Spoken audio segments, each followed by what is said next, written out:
नमस्कार, आदाब। Crime petrol dial 100 ने शुरुआत की है एक ऐसी खास मुहिम की जिसमें पूरे हफ्ते हमारा फोकस भारत के एक ही राज्य पर रहेगा। हमारी आज की कहानी गुजरात के एक ऐसे गांव की कहानी है जहां के लोग अपराध से पूरी तरह से दूर थे, लेकिन उसी गांव में एक ऐसी घटना घटी जो इन गांव वालों की कल्पना से भी परे थी।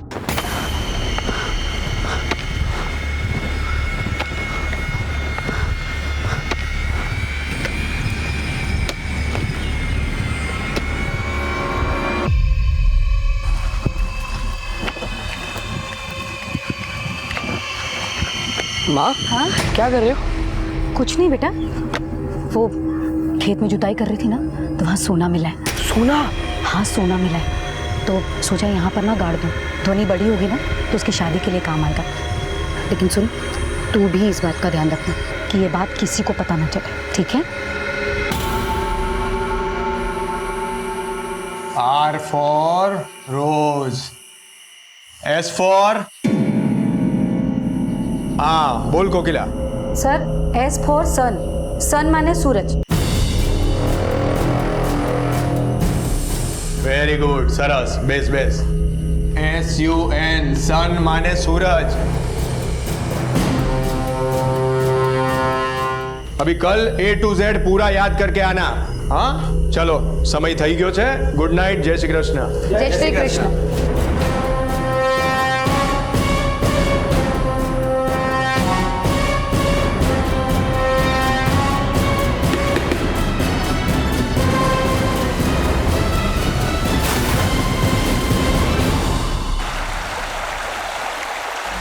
कहते हैं कि गुजरा हुआ कल कभी लौट कर नहीं आता और आने वाला कल इंसान के हाथ में नहीं होता।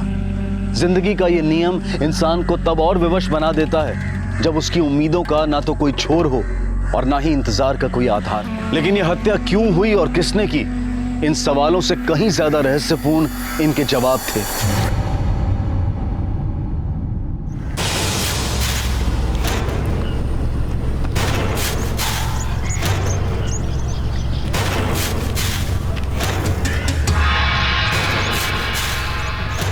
खेत में जुताई कर रही थी ना, तो वहाँ सोना मिला है, तो सोचा यहाँ पर ना गाड़ दूँ। ये बात किसी को पता ना चले।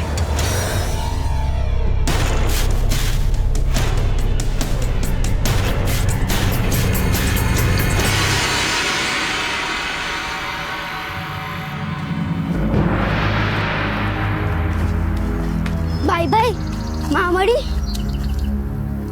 नहीं, पर माँ भी जैसे। चल।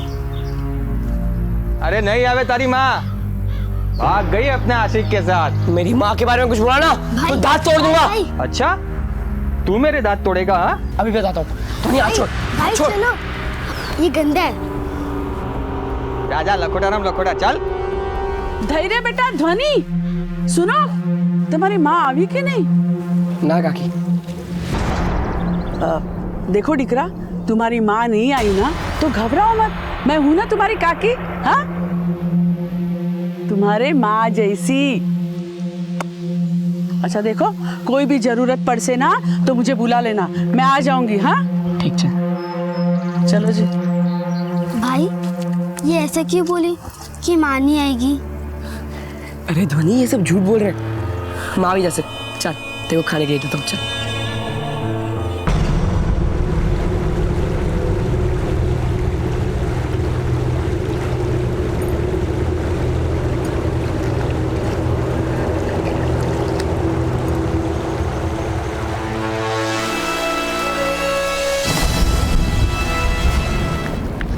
કાકા કાકા, તમે માને જોયો?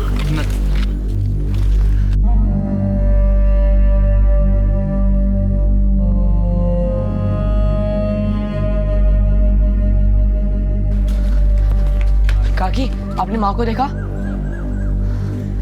अभी क्या करेंगे? मिल जाएंगी, आगे चलते। अच्छा।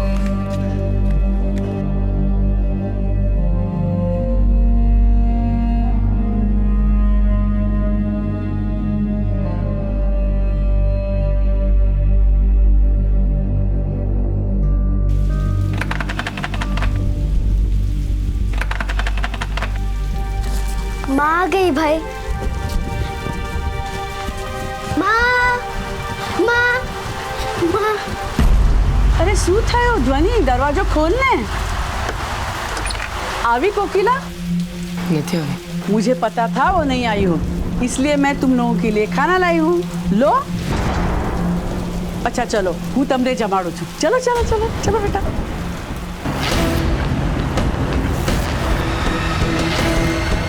धैर्य ध्वनि, आप लोगों में से कोई इसे जानता है? आज से पहले कभी नहीं देखा इसे यहाँ पर. सबसे पहले लाश को किसने देखा? हमने देखा था साहब. क्या कर रही थी तुम यहाँ? कपड़ा धोने आई थी साहब. તમારામાંથી કોઈ ઓળખે છે? नाते ऐसा भी तो हो सकता है कि औरत बाहर से इस गांव में आई थी. पिछले 2-3 दिनों में तो हमने इसे नहीं देखा यहाँ पे. मिहिर, सर,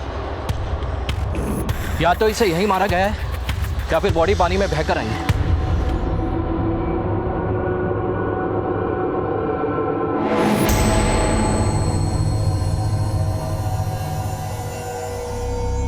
आबा यहाँ तुम दोनों खाओ. हाँ, मैं आती हूँ जरा जल्दी जाके. तेरे चाचा बुला रहे ना.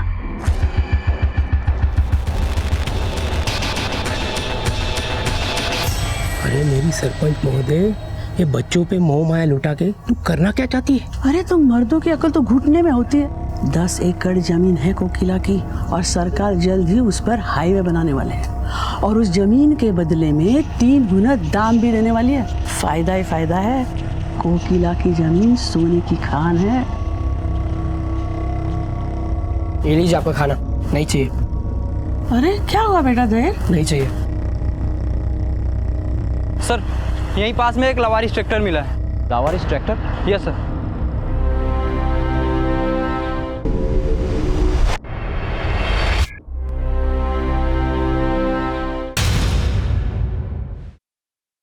सर, मैंने सभी से पूछताछ कर ली है, लेकिन ये ट्रैक्टर इस गांव का नहीं है. ऐसा भी तो हो सकता है सर कि ये लावरिस ट्रैक्टर के साथ उस औरत का कोई कनेक्शन हो. पॉसिबल है मीर. इस ट्रैक्टर को फॉरेंसिक जांच के लिए भेजो और आरटीओ ऑफिस से पता करो कि ये ट्रैक्टर किसके नाम पे रजिस्टर्ड है. Yes sir. और हाँ, आसपास के गांव वालों से पूछताछ करो, शायद इस औरत के बारे में कोई जानकारी मिल जाए. Yes sir. कोकिला के पास जमीन जायदाद की कोई कमी नहीं थी, तो क्या उसकी हत्या की वजह ये जमीन जायदाद बनी या फिर उसकी आबरू? कोकिला की हत्या का रहस्य उसकी जिंदगी से कम रहस्यपूर्ण नहीं था और एक के बाद एक जो खुलासे होने वाले थे वो इस केस को और भी पेचीदा बनाने वाले थे. बस देरी थी तो कोकिला की लाश आइडेंटिफाई होने की.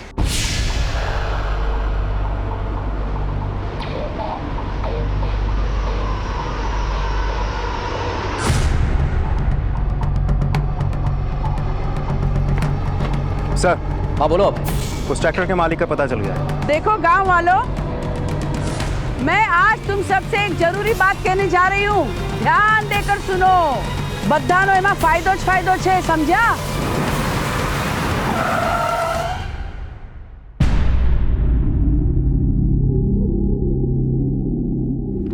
શું વાત છે इंस्पेक्टर साहब? 2 दिन पहले हमें तारापुर गांव से एक औरत की लाश मिली थी. वहां पर एक ट्रैक्टर भी था जो इस गांव की कोकिला शाह के नाम से रजिस्टर्ड है. ये कोकिला है, इसी गांव में रहती है.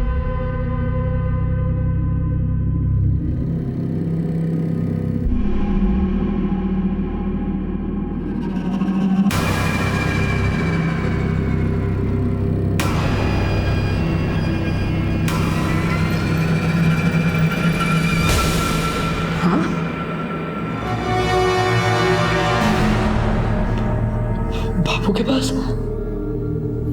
माँ, बापू अब कभी नहीं आएंगे. हाँ बेटा, वो जहाँ गए हैं वहाँ से लौटकर कभी कोई नहीं आता.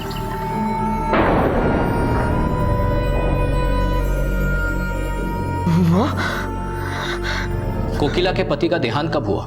पता नहीं. कोकिला हमारे गांव आने से पहले ही विधवा थी. गांव आई मतलब? वो हमारे गांव की नहीं थी साहब. 2 साल पहले ही वो अंबापुर रहने आई थी और इससे पहले वो तिमरपुर रहती थी साहब. तिमरपुर? पर अपना गांव छोड़कर अंबापुर आकर बसने की वजह? उसने हमारे गांव में जमीन खरीदी थी और यहीं बस के खेती करना चाहती थी वो. अब वो जमीन ही मेरी पूंजी है. वहाँ खेती करके मैं अपना और अपने बच्चों का पेट भर सकती हूँ. आशा करूँ छू कि आप सब लोग मेरा सहयोग करेंगे इसमें. सारो गांव तारो सहयोग कर से। आप सबका बहुत बहुत धन्यवाद। कोकिला बड़ी जुझारू औरत थी। वो अपनी खेती अकेली संभालती थी। अपनी मेहनत से उसने अपनी तकदीर बनाई साहब। और तो और अपने खुद के लिए ट्रैक्टर भी खरीदा उसने।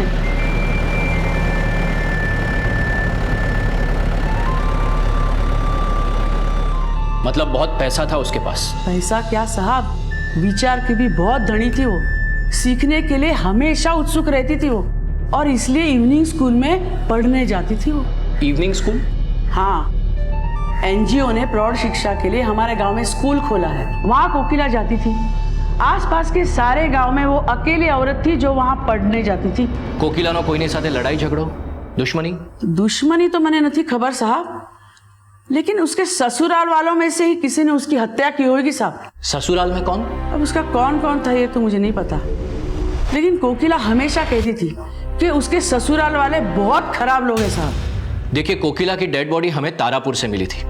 वो रहती थी अंबापुर में, तो तारापुर क्यों गई थी? तारापुर नहीं, वो तो खानगंज मंडी के लिए निकली थी। इस साल उसके खेत में फसल बहुत अच्छी हुई, तो खानगंज मंडी में अनाज बेचने के लिए गई थी वो।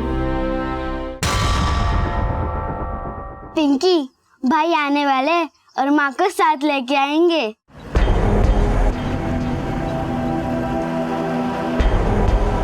बहुत मजा आएगा। पिंकी, माँ आ गई। माँ, माँ, माँ, माँ, भाई, माँ कहाँ है? बताओ ना भाई। भाई, माँ किधर है भाई? माँ क्यों नहीं आई? बताओ ना भाई। बताओ ना भाई, माँ कहाँ है? बताओ ना, माँ कहाँ रह गई? बताओ ना भाई। भाई, माँ क्यों नहीं आई?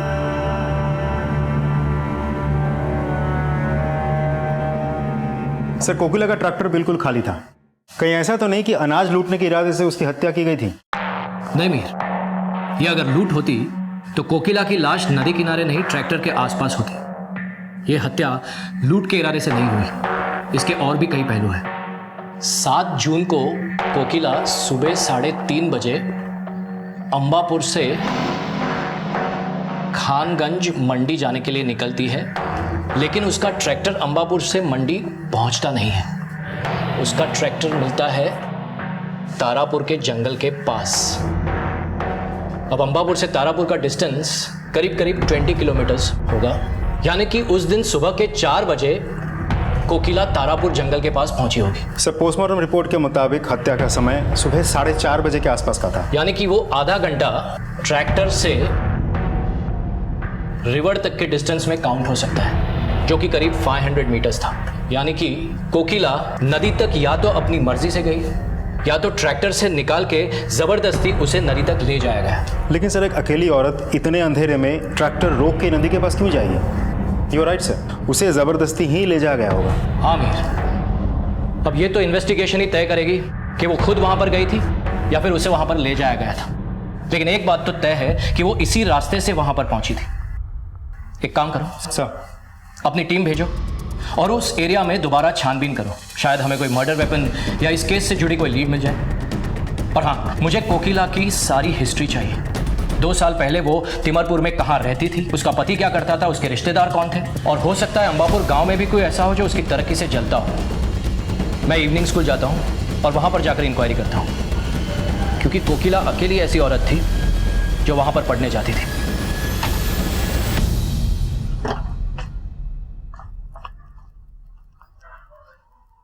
सर, मैंने तिमारपुर में पता कर लिया है, कोकिला यहीं की है। उसके देवर का घर भी यहीं है, लेकिन ताला लगा हुआ है। Okay sir. सर, आसपास के गांव में कोकिला एक ही इस उम्र की औरत थी जो पढ़ने आती थी। उसमें सीखने की बहुत उत्सुकता थी। ये बहुत ब्राइट स्टूडेंट थी और इसीलिए कई स्टूडेंट उससे चिढ़ते थे। कौन से स्टूडेंट? आपको कोई गलत फहमी हुई है साहब। ना तो मैंने कोकिला को मारा और ना कभी तारापुर गया। डंडे पड़ेंगे ना तो तारे भी याद आएंगे और तारापुर भी। बोल। साहब, तारे तो कोकिला दिखाती थी मर्दों को। अच्छा, साचू कहूं छू साहब, कोकिला को मर्दों की कमी नहीं थी, 1 नंबर की चालू थी। मैं तो सिर्फ ट्राई मार रहा था, लेकिन उसने मुझे कभी भाव नहीं दिया।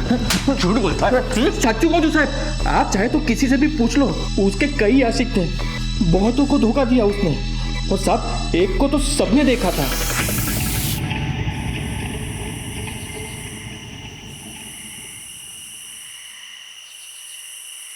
कोकिला,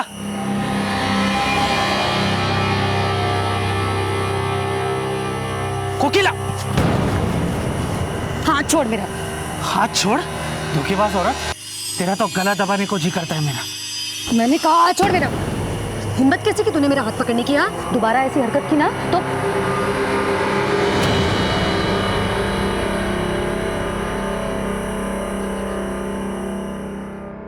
शायद पाक्कू वो कोकिला का घायल आशिक ही था, तभी तो उसको धोखेबाज बोल रहा था।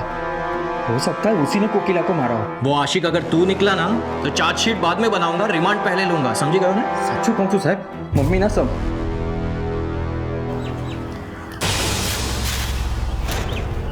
भाई इतने बड़े बड़े पत्थर क्यों जमा रहे हो? धोनी, यहाँ में माँ ने सोना छिपा के रखा है। सोना? हाँ सच भाई? इस जमीन के अंदर सोना है? हाँ, लेकिन ये बात किसी को बताना मत, ठीक है? माँ ने कहा था कि ये सोना तेरी शादी के लिए इस्तेमाल करेंगे। हाँ भाई, मैं भी आपकी मदद करती हूँ।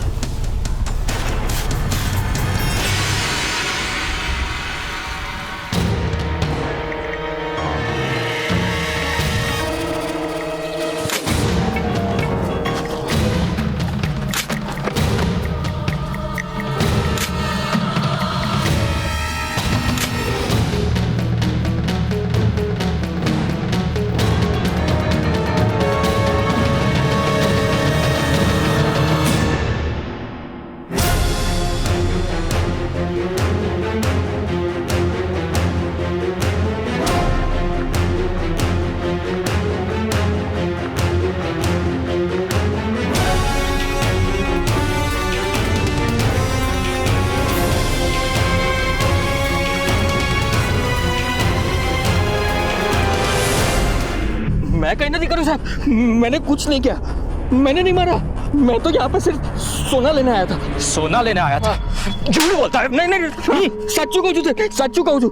मैंने दही और धोनी को बातें करते हुए सुना था। बोल रहे थे कि कोकिला बेन ने यहाँ पे सोना दबाया हुआ है।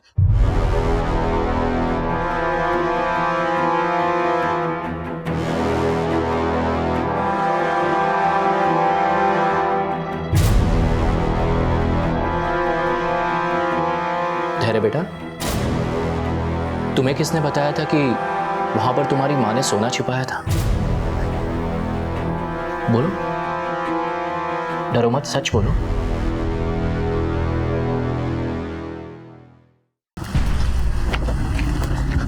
माँ, हाँ क्या कर रहे हो? कुछ नहीं बेटा, वो खेत में जुताई कर रही थी ना तो वहाँ सोना मिला है। सोना?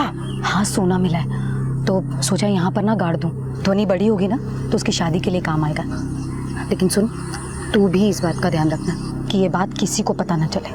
तो तुम्हारी माँ ने तुमसे झूठ बोला था? नहीं नहीं, मेरी माँ ने झूठ नहीं बोला। मुकेश अंकल झूठ बोल रहे हैं। मुकेश अंकल ने वहां से सोना निकाला है और वो लाश वहां रख दी है। सर, बॉडी को देख के तो ऐसा लग रहा था कि कई महीनों पहले उसे दफना गया होगा। लेकिन कोकिला ये बॉडी अपने ही खेत में क्यों दफनाएगी? क्या कनेक्शन हो सकता है कोकिला का इसके साथ? और इस बॉडी को बहुत महीने पहले दफनाया गया है।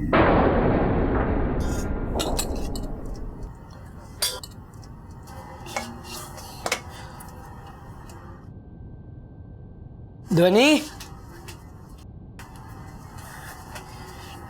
ध्वनि, खाना खा ले। नहीं खाना। ध्वनि खा लेना, तूने सुबह से कुछ नहीं खाया। भाई नहीं खाना।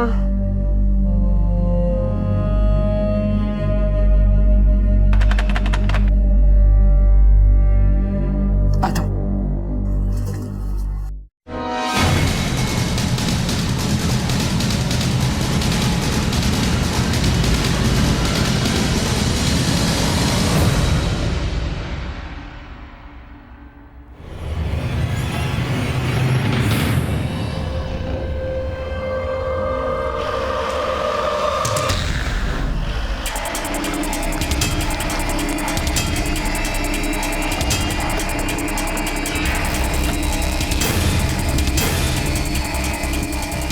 आओ साहब, અહીંયા જ છે।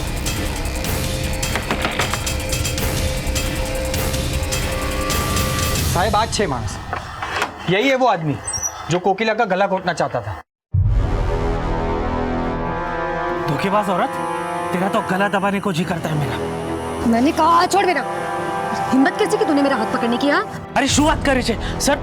ऐसा कुछ नहीं है, मैंने कुछ नहीं किया है। कौन छे तू અને અહીંયા શું કરે છે? सर मारू नाम धीरेन है और ये मेरी पत्नी और ये बच्चे मेरे भतीजे।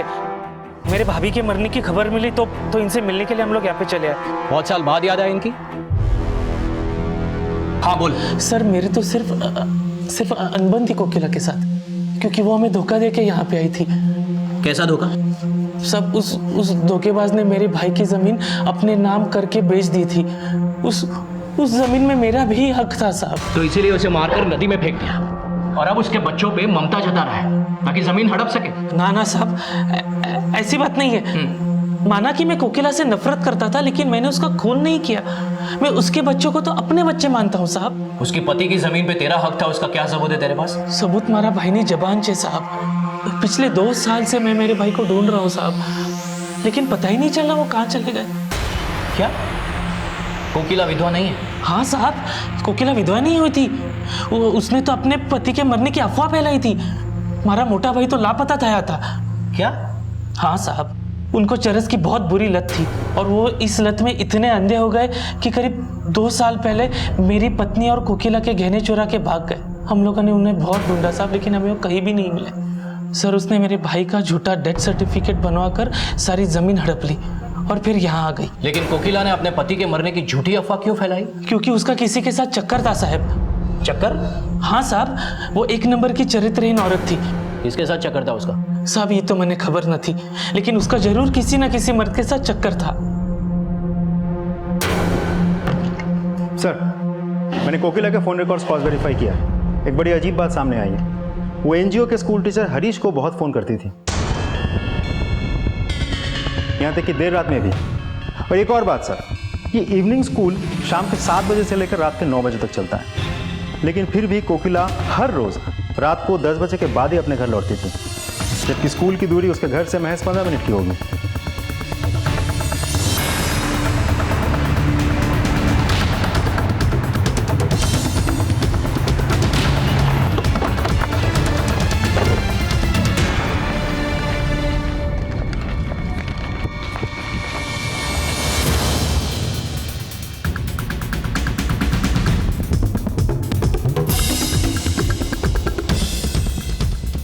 सुनो जरा, इधर आओ।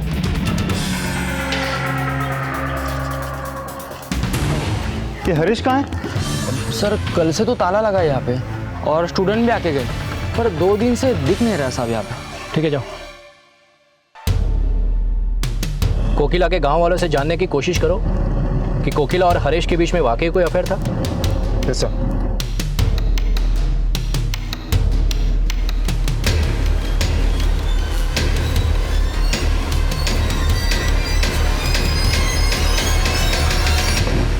सर, कोकिला के पति भौतिक की हिस्ट्री पता चल गई है। 1 साल पहले रेलवे पुलिस ने उसे किसी पैसेंजर का सामान चुराने के जुर्म में अरेस्ट किया था। उसे 6 महीने की जेल भी हुई थी, लेकिन जेल से छूटने के बाद से उसका कोई अता पता नहीं है। मतलब 6 महीने पहले तक वो जिंदा था, फिर भी कोकिला पिछले 2 साल से विधवा होने का नाटक करती रही।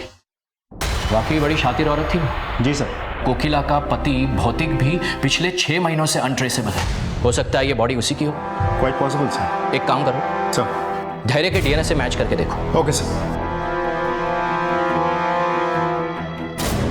जांच के बाद यह साफ हो गया कि कोकिला जिस लाश को सोना बताकर गाड़ रही थी वो उसके पति की ही थी। उसने ना सिर्फ धैर्य से झूठ बोला बल्कि अपने अपराध पर भी पर्दा डालने की कोशिश की। अब तक यह भी माना जा रहा था कि कोकिला की हत्या में शायद उसके लापता पति का हाथ हो, लेकिन कोकिला के विधवा होने का यह खुलासा खुद कोकिला की छवि पर सवाल उठा रहा था। इन सवालों का सही जवाब जानने वाली कोकिला की खुद किसी ने हत्या कर दी थी, लेकिन उसकी हत्या किसने की और किन वजहों से की, इन सवालों पर इतनी जल्दी विराम नहीं लगने वाला था।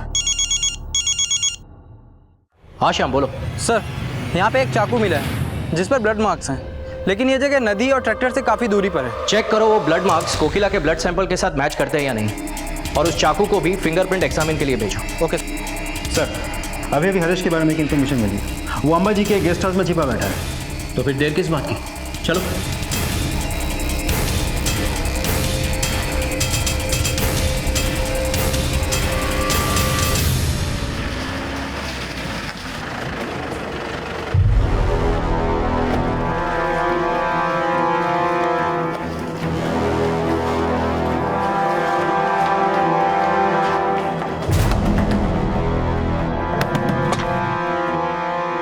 और चल, अरे साहब चल, सर मैं काहे नहीं करूं?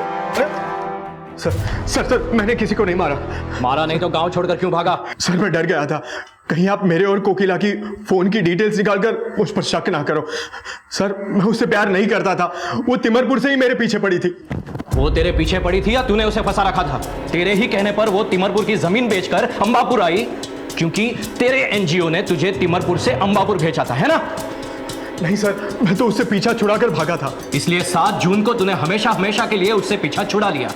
बता, कोकिला के मर्डर के साथ साथ उसके पति के मर्डर में तेरा क्या हाथ? बोल। सर कोकिला ने खुद ही अपने पति को मारा था।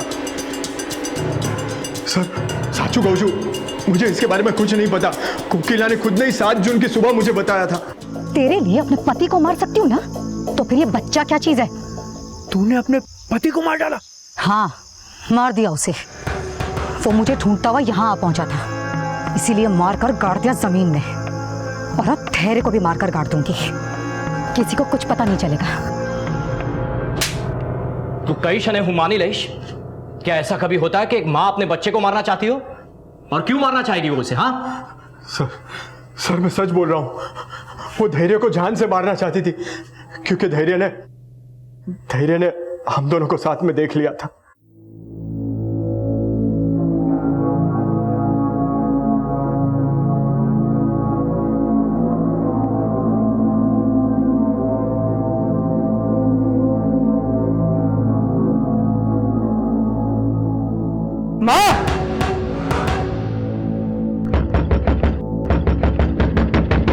माँ दरवाजा खोलो। माँ धैर्य, क्या कर रहा हो?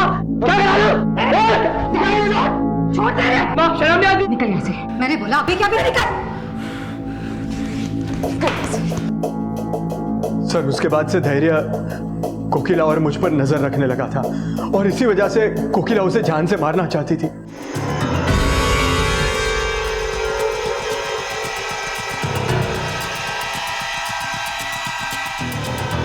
इतनी सुबह यहाँ क्यों बुलाया? ताकि जो हमारे बीच का कांटा है उसे हमेशा के लिए हम रास्ते से हटा सकें। क्या मतलब है तेरा? हरीश, मैं धैर्य को साथ लेकर आई हूँ। तो ट्रैक्टर में है वो, चलो उसे मिलकर हमेशा के लिए सुला देते हैं। सर लेकिन जब उसने मुझे धैर्य को मारने के लिए कहा, मैंने उसकी एक नहीं सुनी। अरे हट, पागल हो गई है तू? हाँ, पागल हो गई हूँ मैं। हरीश, कहाँ जा रहे हो? गांडी थई गई है तू, छोड़। हरीश,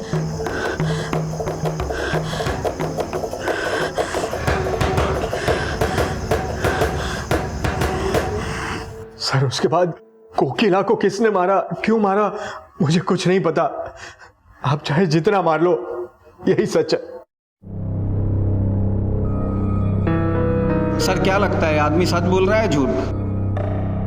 बेटा मैं जो भी कुछ पूछूं उसका सच सच जवाब देना। बिल्कुल भी डरना मत। बैठो बैठो शांति से। बेटा मुझे बताओ, तुम्हारा भाई कहाँ गया है धैर्य? भाई खेत में गए हैं। जिस दिन तुम्हारी माँ मंडी गई थी तब धैर्य भी उसके साथ गया था। बोलो बेटा, डरो मत, जवाब दो। नहीं अंकल, मैं बोलूंगी तो मेरा भाई गुस्सा होगा, फिर मुझे मारेगा। नहीं, कुछ नहीं करेगा वो, प्रॉमिस। बताओ।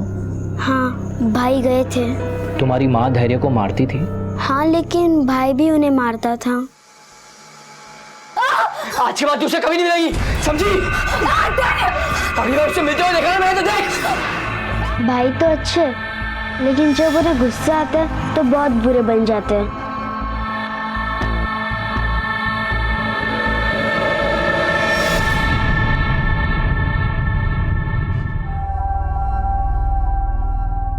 मुझे यहाँ क्यों लाए? डरो मत बेटा, बस तुमसे कुछ सवाल पूछने हैं। सवाल? जब तुम्हारी माँ अनाज बेचने मंडी गई थी तब तुम भी उसके साथ गए थे ना? ट्रैक्टर में तुम भी उसके साथ थे ना? नहीं नहीं नहीं, मैं नहीं गया था। पर ध्वनि ने तो बताया कि तुम उसके साथ गए थे।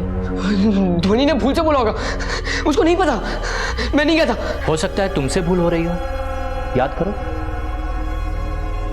शायद नहीं नहीं नहीं, मैं नहीं गया था। मैं नहीं गया था। मैं माँ के साथ नहीं गया था। कहीं गलती से तुमने तो अपनी माँ को नहीं मारा था? नहीं नहीं, मैंने नहीं मारा। मैं अपनी माँ को क्यों मारूंगा? नहीं मारा। मैं कह रहा हूँ मैंने अपनी माँ को नहीं मारा। मैंने नहीं मारा। नहीं मारा मैंने अपनी माँ को नहीं मारा। शांत हो जाओ, शांत। मैं बोल रहा हूँ मैंने अपनी माँ को नहीं मारा। शांत हो जाओ। Okay okay okay okay. मैंने नहीं मारा। मैं कह रहा हूँ मैंने नहीं मारा। मैंने कुछ नहीं किया। मैं वो सपना था। माँ मरी नहीं है बेटा। हाँ बेटा, वो एक सपना ही था। माँ वापस आ जाएगी। माँ जरूर आएगी। माँ वापस आएगी। हाँ, रिलैक्स हो जा बेटा। नहीं हाँ, रिलैक्स हो जा। माँ जिंदा है। मंडी से वापस आ जाएगी। हाँ, माँ मंडी गई है। हाँ, माँ मंडी से आएगी।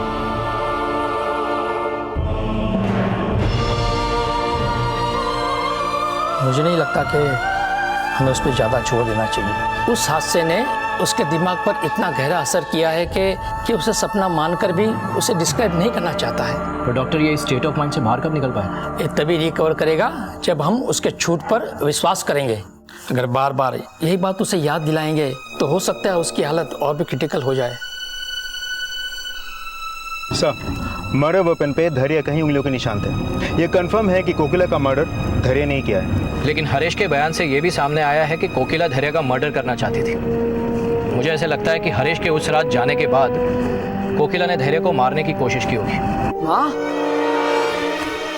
आप कहाँ थे? मैं कब से आपका इंतजार कर रहा हूँ। हाँ, धैर्य डर कर वहां से भागा और भागते भागते इतना थक गया कि हाँफ के बैठ गया। शायद वहीं उसकी आंख लग गई होगी।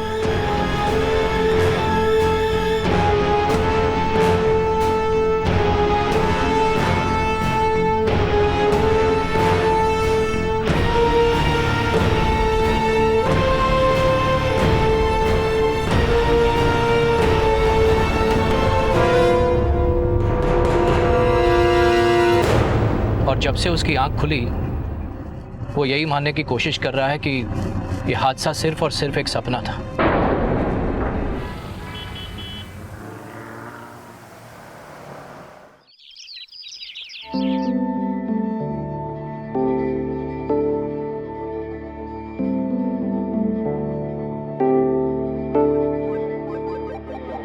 आई आई, खाना।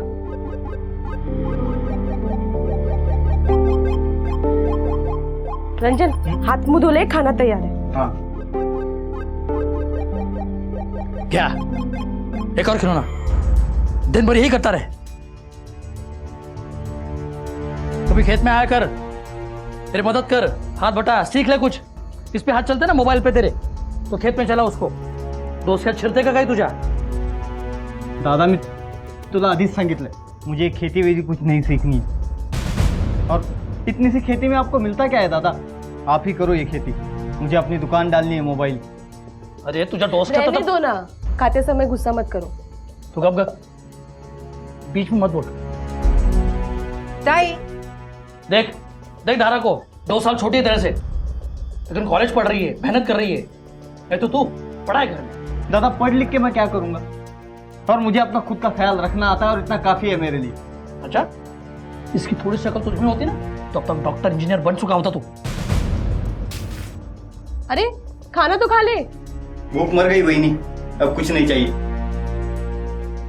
जाओ दे। खेती का काम कैसे चल रहा है? अकेला आदमी जितना कर सकता है उतना कर रहा हूं मैं। अगले हफ्ते अगर बीज नहीं बोए ना तो इस साल फसल इतनी अच्छी नहीं होगी। इस साल फसल अच्छी उगनी चाहिए। आई का ऑपरेशन कराना है, डॉक्टर ने बोला है जल्द से जल्द ऑपरेशन करा लो। आप ऐसा क्यों नहीं करते? खेती के काम के लिए किसी को मदद के लिए क्यों नहीं लेते? जिसका सगा भाई मदद नहीं कर रहा है उसकी मदद कौन करेगा? जब तक मेरे हाथ पैर सही सलामत है ना तब तक खेत मैं ही संभालूंगा। और फिर मेरे बाद खेत संभालने को कोई औलाद भी तो नहीं है।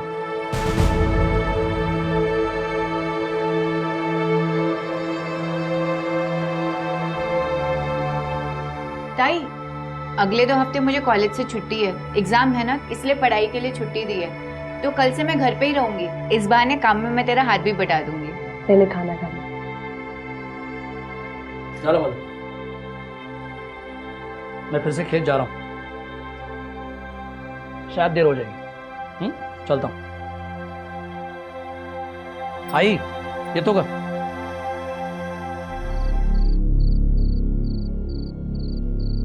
इतनी गर्मी में भी लोड शेडिंग, आदमी सोए तो कैसे?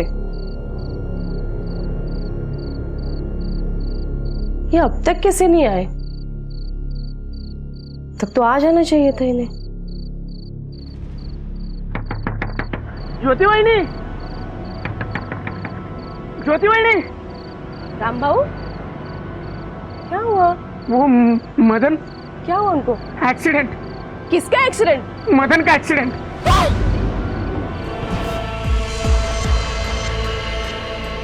शाम को मैं अपने काम से वापस आ रहा था साहब, तभी मेरे आंखों के सामने ये एक्सीडेंट हुआ साहब। एक बड़ी गाड़ी मेरे आंखों के सामने से चली गई। किसी की चिल्लाने की आवाज आई। आपने गाड़ी का नंबर देखा? नहीं साहब, तब तक गाड़ी चली जा चुकी थी। मलाटे से थाने ले जाओ और गाड़ी का डिस्क्रिप्शन ले लो। ठीक है सर, चलो। आप लोग घबराइए मत, हम उस गाड़ी को जल्दी ही ढूंढ लेंगे।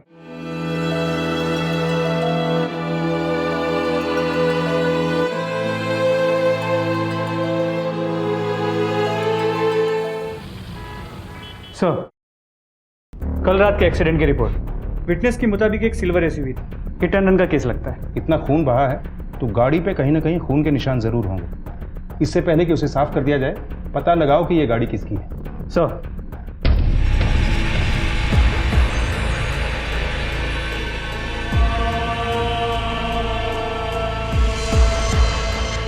हमने बहुत कोशिश की, लेकिन इनका पैर बहुत बुरी तरह से कुचल चुका था। इनकी जान बचाने के लिए हमारे पास कोई दूसरा रास्ता नहीं था।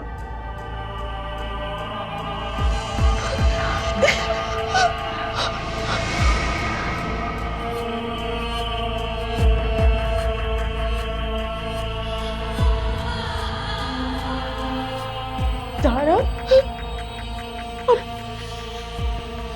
अब क्या होगा? हम क्या करेंगे? पैर खोने की वजह से मदन और उसका परिवार जैसे टूट गया था। चश्मदीद गवाह की मदद से पुलिस ठोकर मारने वाली गाड़ी की तलाश में जुट गई। आखिर कौन था ये जिसने मदन को अपनी गाड़ी से कुचलने की कोशिश की थी?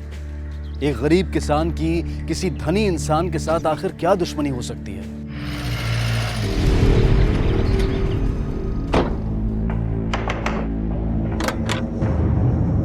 सूर्यकांत पाटिल।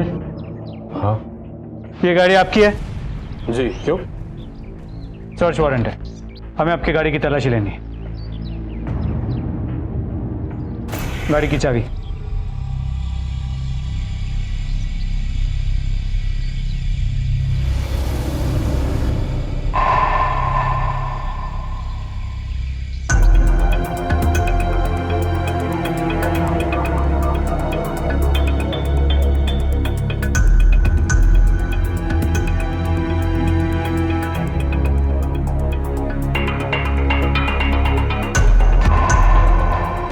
खून के निशान है।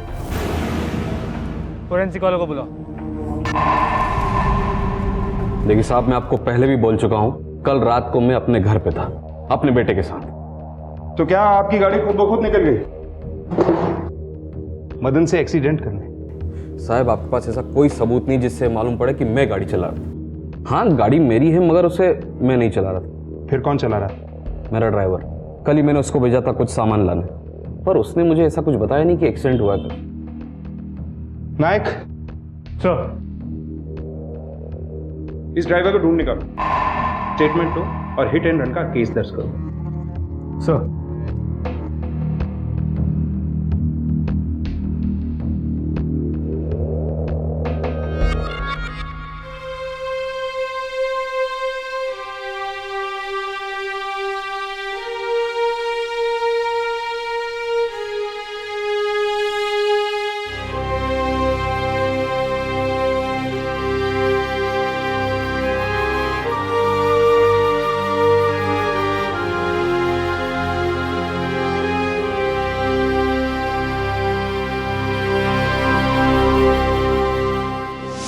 ग।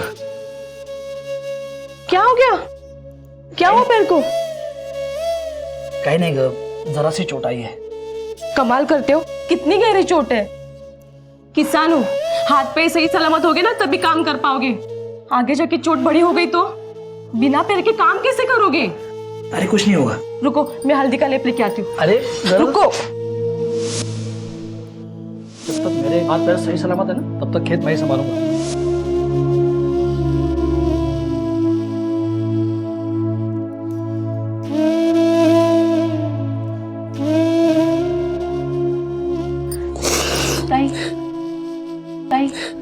तारा, अब क्या होगा? बिना पैर की एक किसान खेती कैसे करेगा? आधा खेत जोतना बाकी है। ये महीना खत्म होने से पहले बीज बोना पड़ेगा। तो 20 साल फसल नहीं पकेगी तारा। ताई, लेकिन बीज बोएगा कौन?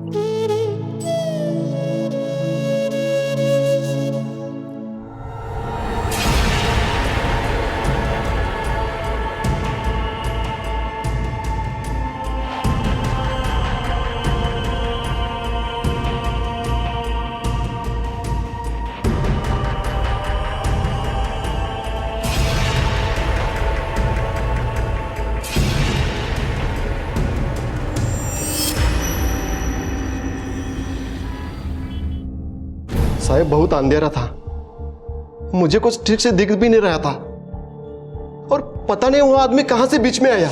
मैंने तुरंत ब्रेक लगाया लेकिन एक्सीडेंट रोक नहीं पाया साहब। अगर एक्सीडेंट हो गया था तो भाग क्यों गया? रुका क्यों नहीं आदमी की मदद के लिए? मेरा एक बेटा है साहब, मैं इस सब में फंसना नहीं चाहता था साहब। नायक अरेस्ट करिए ना। कुछ और वो मदन, उसका क्या स्टेटस है? सर अस्पताल से तो डिस्चार्ज ले चुका है, लेकिन एक किसान, वो भी अपाहिज, जितना ठीक हो सकता है उतना है सर। चलो। मदत केल्यासाठी तुमचा आभार पाटील साहब। अरे साहब, ये तो हमारा ड्यूटी था। और भी कुछ मदद लगे तो आप बताइएगा। Thank you. मराठे सर, उस मदन के घर में खबर कर दो, अरेस्ट हो चुका है और हमने केस क्लोज कर दिया, ताकि कुछ तो तसल्ली मिले उन लोगों को। ठीक है सर। और हाँ, उस नायक से कहो मदन के लिए कहीं से कोई कंपनसेशन का एप्लीकेशन हो सकता है तो कर दो। पुलिस की तहकीकात में पता चला कि ठोकर मारने वाली गाड़ी सूर्यकांत पाटिल की थी, लेकिन सूर्यकांत पाटिल ने अपने बचाव में कहा कि गाड़ी उसका ड्राइवर चला रहा था और ड्राइवर ने अपना जुर्म भी कबूल कर लिया। हमें अक्सर सुनने में आता है कि समाज के संपन्न और प्रभावशाली लोग अपनी गाड़ी से एक्सीडेंट हो जाने के बाद उसका इल्जाम अपने साथ काम करने वाले कर्मचारियों से कबूल करवा लेते हैं। क्या मदन के साथ हुए हादसे में भी सूर्यकांत पाटिल कुछ इसी तरह से अपना बचाव कर रहा था? क्या पुलिस का निष्कर्ष मदन और उसके परिवार के लिए न्याय संगत था? मदन को न्याय दिलाओ, मदन को न्याय दिलाओ, मदन को न्याय दिलाओ, मदन को न्याय दिलाओ, मदन को न्याय दिलाओ, मदन को। ये सब क्या लगा रखा है? ये बघा ज्योति जी, आपके पति का केस क्लोज हो चुका है, हमने गुनहगार को पकड़ भी लिया है। अच्छा, कशाला उगाचा तमाशा? मेरे पति का एक्सीडेंट आपको तमाशा लगता है? मैं तब तक यहाँ से नहीं हिलूंगी जब तक आप मेरे पति के गुनहगार को पकड़ नहीं लेते। अब तक तो मैं चुप बैठी थी, लेकिन अब दिखाती हूँ तमाशा होता क्या है।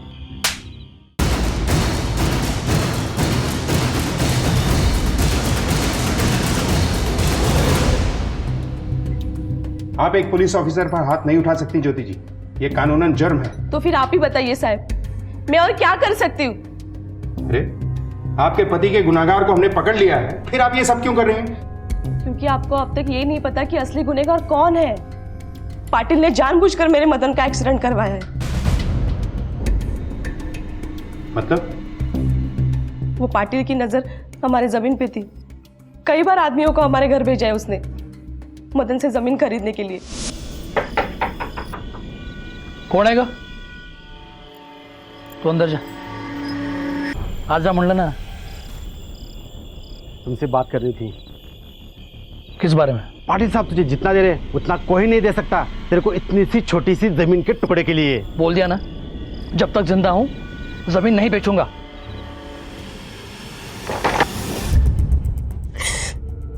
एक बार नहीं, कई बार हुआ है साहब।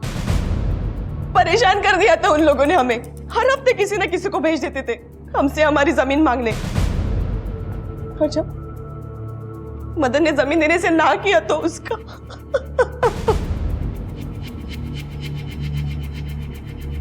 मेरे मदन के लिए उसकी जमीन सब कुछ थी साहब। इसके लिए अब मैं उससे संभाल रही हूँ, लेकिन आपको हमें इंसाफ दिलाना होगा साहब। उस पाटिल को जिम्मेदार ठहराना ही होगा साहब। उसने मेरे मदन की जिंदगी खराब कर दी है साहब।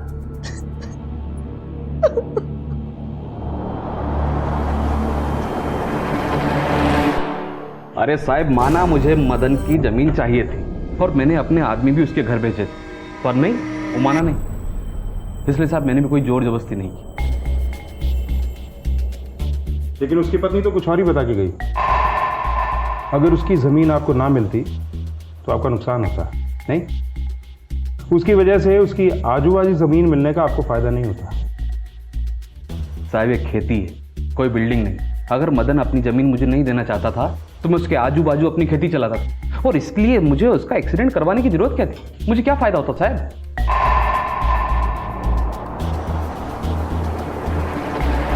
ठीक है, तुम्हें जाऊ शकता। ठीक साहब। नायक, सबूत तो नहीं मिल रहे हैं, लेकिन ये आदमी मुझे ठीक नहीं लग रहा। इस पे भी नजर रखो। चलो। मदन की पत्नी ज्योति को पुलिस के निष्कर्ष पर यकीन नहीं था। उसका यह मानना था कि सूर्यकांत पाटिल के ड्राइवर ने पाटिल का गुनाह अपने सर ले लिया था। ज्योति को इस बात का डर था कि पाटिल उनकी जमीन खरीदने के लिए किसी भी हद तक गिर सकता है। सिर्फ मदन का पैर तोड़कर उसे संतोष नहीं होगा। लेकिन पुलिस के पास पाटिल को अरेस्ट करने के लिए कोई आधार नहीं था, और पाटिल की अपनी सफाई में कही गई बात में भी तर्क था। क्या ये एक्सीडेंट मदन के दुर्भाग्य में होने वाली पहली कड़ी थी? क्या मदन की किस्मत में कुछ और बुरा होना अभी बाकी था?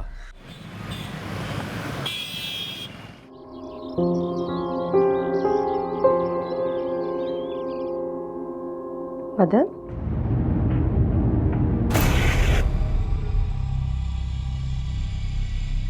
कहाँ चले गए? मदन, मदन, मदन, मदन। ज्योति आई, रंजन कहीं मदन को बाहर लेके गया है क्या? नहीं तो। कहाँ चले गए होंगे?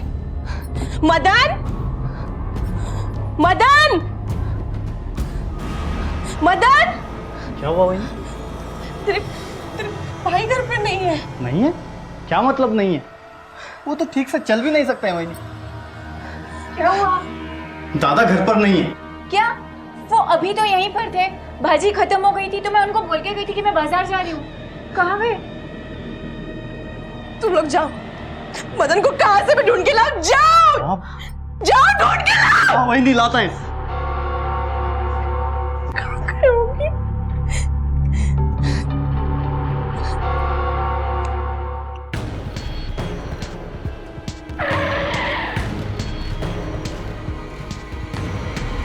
साहब एक्सीडेंट तक तो सब ठीक था साहब। अब ये एक तो उस पाटिल की मेहरबानी से मेरे दादा ठीक से चल भी नहीं सकते हैं, और अब वही नहीं चुप बैठने के लिए तैयार नहीं, इसलिए उसको उठवा लिया गया। साहब ये जब हुआ तब इस घर में दादा और आई के सिवाय कोई नहीं था। और साहब मेरी आई ठीक से सुना ही नहीं देता, ऊंचा सुनती है, इसलिए उसे भी कुछ नहीं पता है। देखिए, हम अपनी तरफ से पूरी कोशिश कर रहे हैं, लेकिन आप में से किसी ने किसी को इस घर के आसपास भटकते देखा क्या? नहीं साहब। ठीक है नायक, घर के बाहर देखो, कहीं जूतों के निशान या कुछ और मिलता है। सर।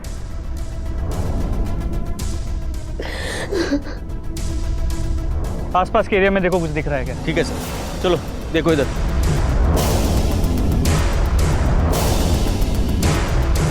सर, गाड़ी के टायर के निशान।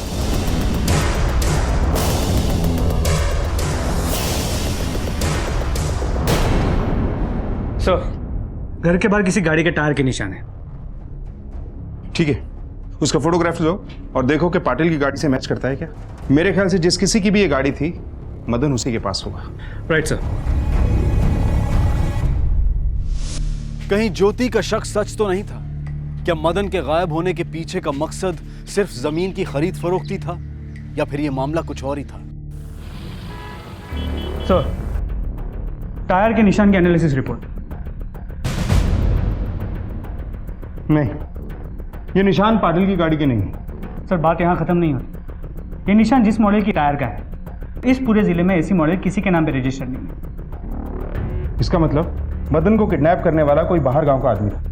नायक, हमें मदन की जिंदगी में थोड़ा और झांकना होगा। आखिर उसने ऐसा क्या किया होगा कि उसकी दुश्मनी किसी बाहर वाले से हुई? एक काम करो, इस इलाके में आने वाले हर टोल गेट के सीसीटीवी फुटेज को चेक करो। देखो कि अपने डिस्क्रिप्शन से मिलती जुलती कितनी गाड़ियां यहां पर आई और इस मदन के बारे में और ज्यादा जानकारी हासिल करने की कोशिश करो। सर, एक बात और, मदन को गायब हुए 24 घंटे से ज्यादा हो चुके हैं। एक काम और करो नायक, इस गांव के खेतों और सुनसान इलाकों को एक बार जांच करो, कहीं ऐसा ना हो। सर,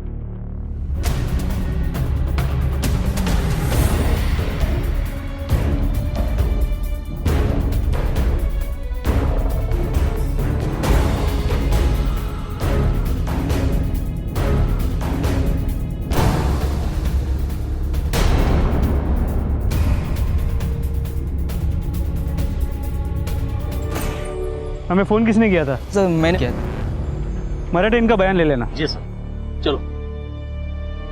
हाँ सर, यहाँ गांव के बाहर से किसी ने फ़ोन किया था, यहाँ पे लाश मिली है।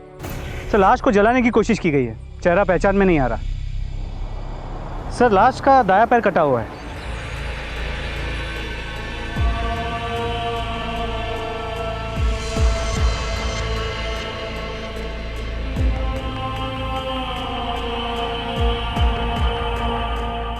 सर, ये केस बहुत ही कंफ्यूजिंग है। पहले मदन का एक्सीडेंट होता है जिसके लिए लोग पाटिल को जिम्मेदार ठहराते हैं, पर अब ये एक्सीडेंट तक पाटिल को दोषी ठहराना ठीक था, लेकिन ये मर्डर। सर, जो पेपर्स आपने मंगाए थे वो आ गए। चलो।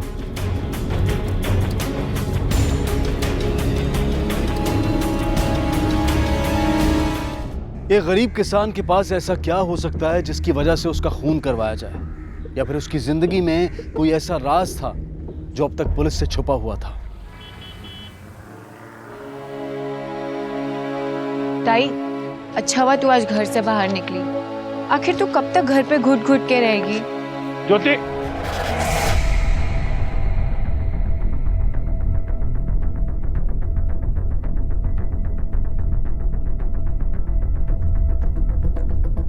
मैं थक चुकी हूँ राणे साहब। वो पाटिल तब तक नहीं रुकेगा जब तक मेरा पूरा परिवार जल नहीं जाता। पहले मेरे मदन को मार डाला, तब भी हम चुप नहीं बैठे तो मुझ पे एसिड अटैक करवाया। नायक, गांव में सब लोगों से पूछताछ करो, शायद किसी ने उस एसिड फेंकने वाले का चेहरा देखा। सर,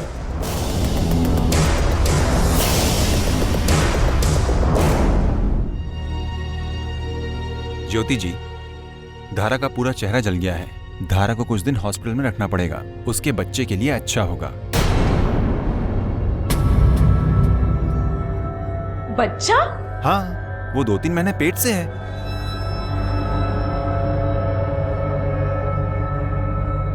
पर ये कैसे हो सकता है? पिछले 1 साल से वो मेरे पास है।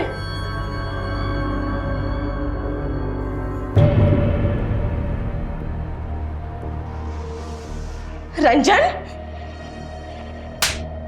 वहीनी? अरे वो तेरे बहन जैसी है। वहीनी, मेरी बात तो सुनो, मेरा यकीन करो वहीनी, इस बात से मेरा कोई लेना देना नहीं। वहीनी, वहीनी, ये बच्चा मेरा नहीं है, ये दादा का है। क्या? हाँ वहीनी, वहीनी, धरा का और दादा का रिश्ता था और ये बात मैंने आपसे छुपाई रखी क्योंकि मैं आपको दुख नहीं देना चाहता था वहीनी।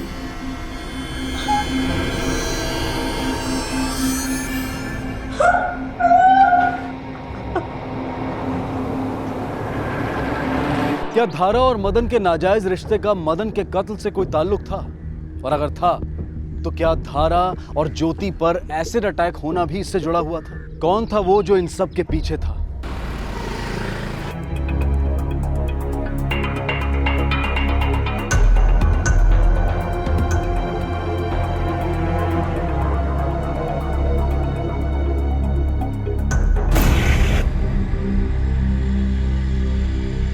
नायक, गाड़ी काढ़ा।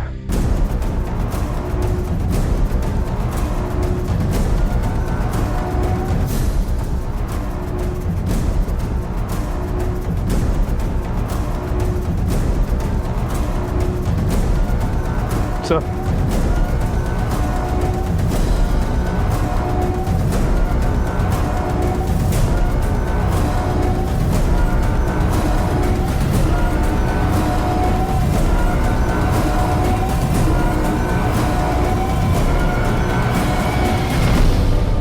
सर हम इस टायर के निशान की फोटो तो ले चुके हैं, इसकी एनालिसिस भी हो चुकी है। ये उस निशान से मैच होता है जो हमें मदन के घर के बाहर मिला। मैं यहाँ टायर के निशान देखने नहीं आया हूं नायक।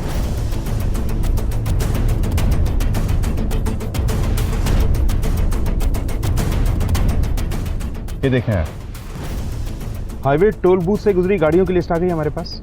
जी सर। अब ये पता करो कि उनमें से कितनी गाड़ियां कोंकण एरिया में रजिस्टर्ड है। जी सर। नायक, नीचे देखो क्या है। मिट्टी है सर, काली मिट्टी। एग्जैक्टली, ये कोल्हापुर है। यहाँ की मिट्टी है काली, काले पत्थर की काली मिट्टी। ये लाल पत्थर यहाँ नहीं मिलता है, ये सिर्फ कोंकण एरिया में मिलता है। इसका मतलब ये है कि कातिल यहाँ अपनी गाड़ी से आया होगा और उसकी गाड़ी कोंकण एरिया में रजिस्टर्ड हो।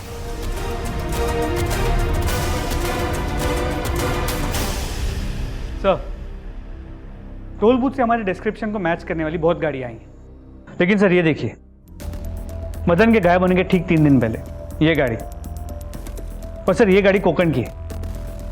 गुड, इस गाड़ी को ढूंढ निकालो, इसकी फोटोग्राफ्स बनवाओ और पूरे तालुके में टीम भेजो उसे ढूंढने के लिए। और कोंकण पुलिस से इसके ओनर की जितनी जानकारी मिल सके निकाल लो। सर,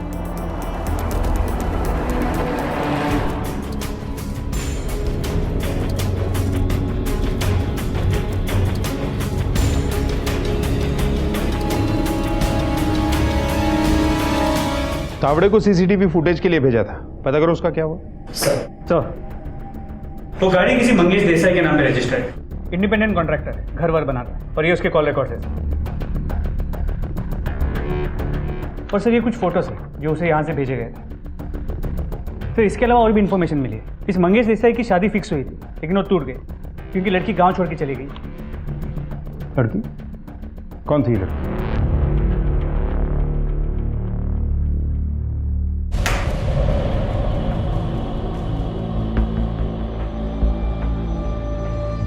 आखिरी मौका देता हूं रंजन तुम्हें सच बोलने का। साहब मुझे इसके बारे में कुछ नहीं पता। धन्यवाद। तुम्हें अपने भाई को रास्ते से हटाना था, लेकिन अपने हाथ मैले नहीं करने थे, इसलिए तुमने धरा के प्रेमी को ये तस्वीरें भेजी, करेक्ट? ताकि उसे जलन हो और वो यहाँ आकर तुम्हारे लिए तुम्हारा काम खत्म कर दे।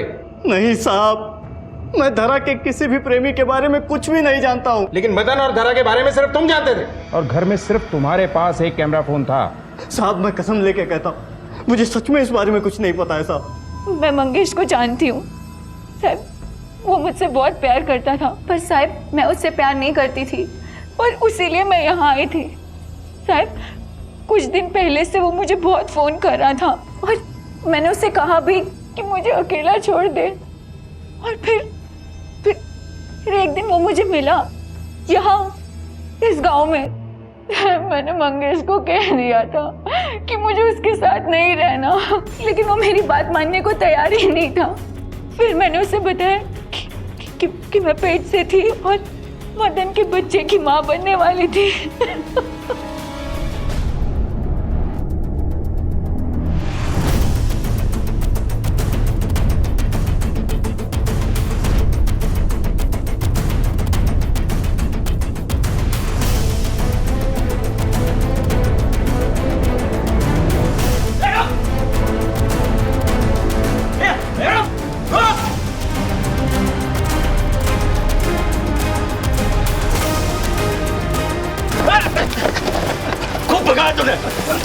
कहाँ जाएगा?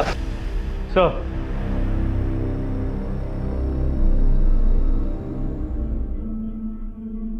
आपके आदमी ने कहा कि मेरे मदन के बारे में आपके पास कोई जानकारी है? जी हाँ ज्योति जी, आपको याद होगा कि आपके घर के बाहर और मदन की बॉडी के पास हमें गाड़ी के टायर के निशान मिले थे। नायक, वो आदमी हमारे कब्जे में है और उससे बहुत महत्वपूर्ण जानकारियां भी मिली हैं। सर, ये है वो आदमी।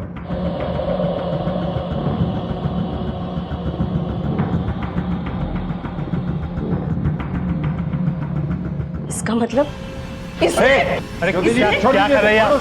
छोड़िए। छोड़ दीजिए इसे। आप जानती हैं इस आदमी को? ये कैसा सवाल है भला? मैं इसको कैसे जानूंगी? अच्छा, जरा मैडम को याद तो दिलाओ।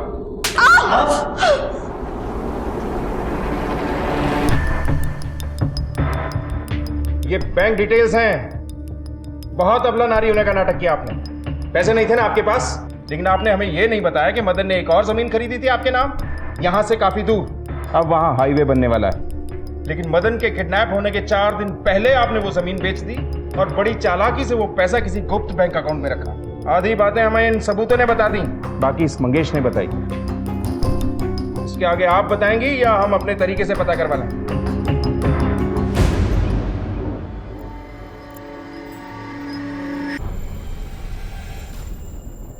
और करती भी क्या मैं? पहले मेरा पति अपंग हो गया, फिर मुझे उसकी सारी घिनौनी हरकतें पता चली। मदन आप समझ नहीं रहे हैं, मैं पेट से हूँ। अरे पगली, तो बहुत अच्छी बात है, खुशी की बात है। तुम घबरा मत, हम शादी कर लेंगे।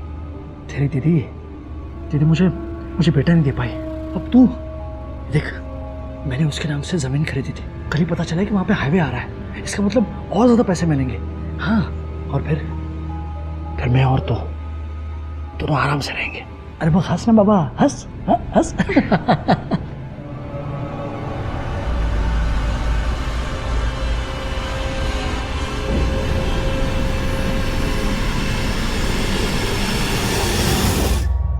वो मुझे छोड़ने वाला था, इसके लिए मैंने उसके साथ इतने साल बिताए और उसके बदले वो मुझे रास्ते पे छोड़ने वाला था। मैंने वो ही किया जो मुझे ठीक लगा। मंगेश को मैंने वो तस्वीरें भेजी और उसको यहाँ बुला लिया ताकि वो धारा को यहाँ से लेके चला जाए, लेकिन धारा ने जाने के लिए इनकार कर दिया। तो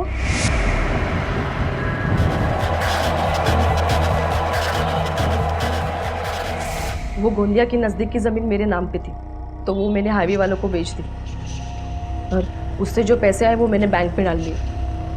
मंगेश फिर भी धारा पे गुस्सा था। मैंने उसे बताया कि मैं और धारा गांव जा रहे सब्जी लेने के लिए। तब वो वहां पे एसिड लेके पहुंचा। उसने मेरे ऊपर भी एसिड फेंका ताकि मैं निर्दोष लगूं। अगर कोल्हापुर पुलिस बारीकी से जांच नहीं करती तो इतने सारे पहलू भी सामने नहीं आते और शायद ज्योति अपने पति का कत्ल करके बच निकलने में कामयाब हो जाती। लेकिन पुलिस की कार्य क्षमता की वजह से ज्योति को आईपीसी की धारा 201 के तहत सबूत मिटाने के लिए और धारा 302 के तहत हत्या के लिए अरेस्ट किया गया और मंगेश को भी आईपीसी की धारा 201 के तहत सबूत मिटाने के लिए और धारा 326 ए के तहत एसिड अटैक के लिए अरेस्ट किया गया।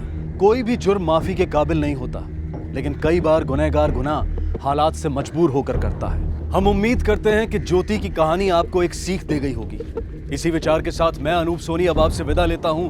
फिर मुलाकात होगी अगले एपिसोड में एक और चौंका देने वाले केस के साथ।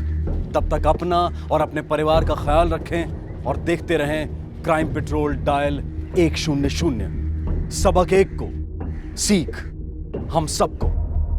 जय हिंद। क्राइम पेट्रोल के और भी दिलचस्प कहानी देखने के लिए हमारे चैनल को सब्सक्राइब करें और बेल आइकॉन दबाना न भूलें।